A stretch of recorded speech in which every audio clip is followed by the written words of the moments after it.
మంచిగా మాట్లాడాలి, సరైన మర్యాద, ఇతరుల పట్ల మనం ఎంతో మర్యాదతో వాళ్ళను గౌరవిస్తూ వాళ్ళని ఎప్పుడూ పూజిస్తూ గురువులను కూడా పూజిస్తూ మనం ఉండాలి. 5వ మార్గం ఉన్నతమైన ఆశలు, అభిలాషలు. మనం ఎప్పుడు ఏదైనా ఆశ ఉంటుంది, హృదయంలోని కోరికలు ఏవేవో ఆశలు కోరుకుంటూ ఉంటాయి. ఆ ఆశలను మనం ఎప్పుడూ నెరవేర్చుకోవాలంటే మనకు తెలివితేటలు ఉండాలి. ఆ తెలివితేటలను ఈ చిరు పుస్తకం ద్వారా మనము ఎన్నో విషయాలు నేర్చుకొని ఈ చిరు పుస్తకంలో మనం నెరవేర్చుకోవచ్చు. సముద్రమంత లోతైనది, ఆకాశమంత విశాలమైనది, కరుణరసపూరితమైన పెద్ద మనస్సు ఉండాలి. దేనినైనా ఈ ప్రపంచంలో ఉన్న పరిష్కారాలన్నిటినీ మనం ఒక మనసుతోనే మనము నెరవేర్చుకోగలం. ఈ పరిష్కారాలన్నిటినీ మనం సాల్వ్ చేయగలుగుతాం.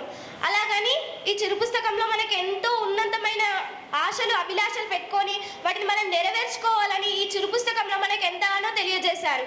మనకు లక్ష్యాలు, మార్గాలు ఈ చిరు పుస్తకంలో మనకు ఎన్నో చూపించారు. Thank you one and all.